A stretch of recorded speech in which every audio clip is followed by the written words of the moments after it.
ពួកយើងជាអ្នកថតរូបដែលបានស្គាល់គ្នាហើយយើងមានគំនិតដូចផ្ដើមស្វែងរកគម្រោងដើម្បីយើងថតជុំគ្នាអញ្ចឹងនៅពេលដែលយើងវិភាគសាទៅសិតតែជាអ្នកដែលចូលចិត្តធ្វើដំណើរក្រោយពីយើងបានសិក្សាជាមួយគ្នាជាច្រើនដងយើងក៏បានសម្រេចថាយើងនឹងបានរើសខ្សែបន្ទាត់ត្រង់មួយដែលឆ្លងកាត់ប្រទេសកម្ពុជានៅរវាងព្រំប្រទល់ម្ខាងទៅព្រំប្រទល់ម្ខាងទៀតដែលមានចម្ងាយវែងជាងគេអញ្ចឹងនៅលើផែនទីបន្ទាប់ពីយើងបានគូសទៅគឺវាចម្ងាយដែលវែងជាងគេរបស់ប្រទេសកម្ពុជាហ្នឹងចាប់ពីគិរីសាគរខេត្តកោះកុងរហូតដល់កន្ទុយនាគខេត្តរតនគិរីគម្រោងថតរូបប្រទេសកម្ពុជានៅលើខ្សែបន្ទាត់ត្រង់មួយឬ Cambodia on the line ដោយផ្ដើមដោយអ្នកថតរូបឯករាជ្យអាជីពនិងអ្នកថតរូបវ័យក្មេងកម្ពុជា4រូបបានចាប់ផ្ដើមគម្រោងការថតរូបកាលពីខែមិថុនាឆ្នាំ2015គម្រោងនេះមានបំណងផ្ដិតយករូបភាពតាក់ទងទៅនឹងជីវភាពរស់នៅរបស់ប្រជាពលរដ្ឋពីខេត្តមួយទៅខេត្តមួយក្នុងប្រទេសកម្ពុជាដោយឆ្លងកាត់7ខេត្តរួមមានខេត្តកោះកុងកំពង់ស្ពឺកំពង់ឆ្នាំងកំពង់ធំក្រចេះស្ទឹងត្រែងនិងរតនគិរីក្រុមអ្នកថតរូបវ័យក្មេងដែលមានអាយុចាប់ពី25ឆ្នាំដល់33ឆ្នាំហើយចូលចិត្តដំណើរផ្សងព្រេងបានចំណាយថវិកាផ្ទាល់ខ្លួនក្នុងការធ្វើដំណើរឆ្លងខេត្តជាមួយម៉ូតូមិនសូវទំនើបដើម្បីផ្ដិតយករូបភាពពីតំបន់ចុងកាត់មាត់ញោកគ្មានសេវាទូរស័ព្ទមិនសូវសុវត្ថិភាពវាលទំនាបវាលស្មៅវាលខ្សាច់ដីល្បាប់និងព្រៃលិចទឹកក្នុងប្រទេសកម្ពុជាក្រុមនេះរក្សាទិសដៅថតនៅលើខ្សែបន្ទាត់ត្រង់ជានិច្ចដូច្នេះពេលទៅដល់ទីណាយកពេលណាសម្រាប់ទីនោះតាមស្ថានភាពជាក់ស្ដែងជួនកាលសម្រាប់ក្នុងព្រៃរូងភ្នំលើភ្នំឬវត្តអារាមជាដើមចំពោះថវិកាគឺពួកយើងប្រើថវិកាផ្ទាល់ខ្លួនសុទ្ធសាធចាប់តាំងពីដំបូងមកដល់ពេលនេះហើយនៅក្នុងជើងមុនដែលយើងបានចេញទៅខេត្តកោះកុងកំពង់ស្ពឺហ្នឹងយើងក៏មានការឧបត្ថម្ភតិចតួចពីបងប្អូនយើងដែលគាត់គាំទ្រដែលស្គាល់តាម Facebook មានអ្នកខ្លះជួយ$5 $10 $20 ទៅដើម្បីឲ្យពួកយើងមានបានសាំងមួយចំនួនមកធ្វើដំណើរបាទគម្រោងនេះគឺយើងអស់ច្រើនគេគឺថ្លៃសាំងបាទហើយការហូបចុកយើងព្យាយាមបិទទ្វារខ្លាំងដោយសារយើងមិនមាន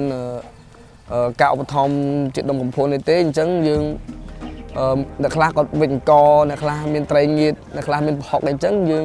វិចដាក់តាមខ្លួនទៅដើម្បីយើងទៅដល់ណាយើងដាំបាយហូបនៅទីនោះហើយចំពោះការស្នាក់នៅ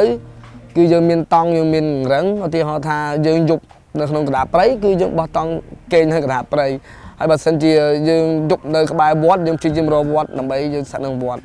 ឬក៏បើសិនជាមានសាលាឃុំសាលាស្រុកឬប៉ុស្តិ៍រដ្ឋបាលយើងនឹងព្យាយាមតំណងគាត់ដើម្បីសុំស្នាក់នៅទីនោះ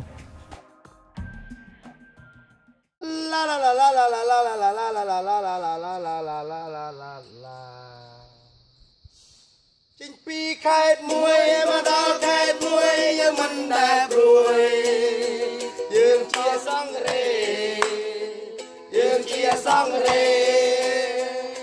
ទោះបីជាដំណើរផ្លូវវែងឆ្ងាយចំណាយថវិកាផ្ទាល់ខ្លួនពេលវេលាកម្លាំងកាយចិត្តព្រមទាំងឧបសគ្គជាច្រើនក៏ដោយតែម្ចាស់គម្រោងរួមទាំងអ្នកថតរូបស្ម័គ្រចិត្តដទៃទៀតនៅតែសប្បាយរីករាយជាមួយនឹងដំណើរផ្សងព្រេងនេះនៅខែតុលានេះពួកគេបានធ្វើដំណើរជាលើកទី2ដោយឆ្លងកាត់ស្រុកគិរីសាគរខេត្តកោះកុងឆ្លងកាត់ជួរភ្នំអូរ៉ាល់ស្រុកអូរ៉ាល់ខេត្តកំពង់ស្ពឺទៅដល់ស្រុកទឹកផុសព្រំប្រទល់ខេត្តកំពង់ឆ្នាំងកាលពីខែមិថុនាបេសកកម្មលើកដំបូងរបស់ពួកគេគឺឆ្លងកាត់បឹងទន្លេសាបពីខេត្តកំពង់ឆ្នាំងឆ្ពោះទៅស្រុកសន្ទុកខេត្តកំពង់ធំដោយឡែកដំណើរបន្ទាប់នៅខែវិច្ឆិកានឹងត្រូវឆ្លងកាត់ខេត្តកំពង់ធំក្រចេះស្ទឹងត្រែងនិងរតនគិរីឧបសគ្គដែលអាចរាប់បាននៅលើដំណើរផ្លូវដ៏វែងឆ្ងាយនេះរួមមានភូមិសាស្ត្រខុសគ្នាពេលវេលាមិនសូវអំណោយផលម៉ូតូខូចអាកាសធាតុតែងផ្លាស់ប្ដូរញឹកញាប់និងការបកស្រាយប្រស្នារបស់អាជ្ញាធរមូលដ្ឋានក្នុងពេលធ្វើដំណើរឆ្លងកាត់តំបន់នីមួយៗពេលយើង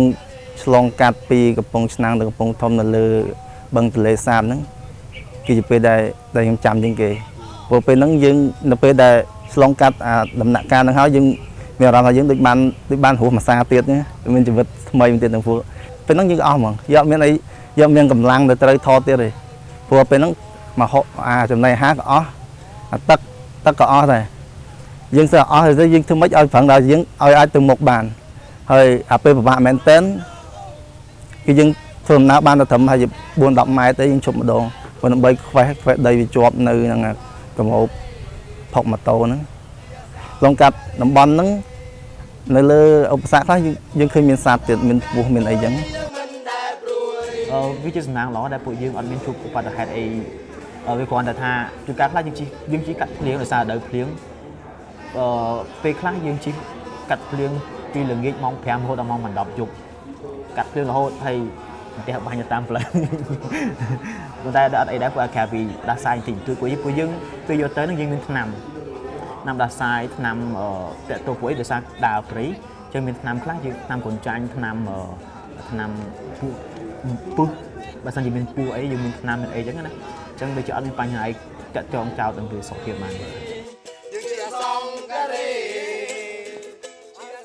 ប្រទេសកម្ពុជានៅលើខ្សែបន្ទាត់ត្រង់មួយទទួលបានការគាំទ្រពីអ្នកប្រើប្រាស់ Facebook ដែលបន្តតាមដានសកម្មភាពរូបភាពខ្សែវីដេអូផ្សាយជាបន្តបន្ទាប់នៅលើ Facebook Page Cambodian on the Line ក្រុមអ្នកថតរូបនិងប្រមូលរូបភាពល្អៗតាមប្រធានបទ4ផ្សេងគ្នាតាក់ទងទៅនឹងរូបភាពទេសភាពធម្មជាតិជីវភាពប្រជាពលរដ្ឋរបស់របរប្រើប្រាស់ប្រចាំថ្ងៃនៅតាមតំបន់និងកម្រងវីដេអូ time lapse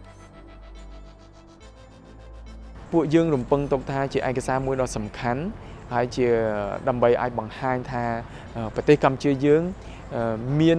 ធនធានធម្មជាតិមានធម្មជាតិដែលយើងពេលខ្លះយើងអត់ដែលបាននឹកឃើញដល់ហើយជាពិសេសគឺរក្សានៅអនុស្សាវរីយ៍ឯកសារដែលយើងកំពុងតែបង្កើតនៅពេលនេះសម្រាប់នៅថ្ងៃក្រោយ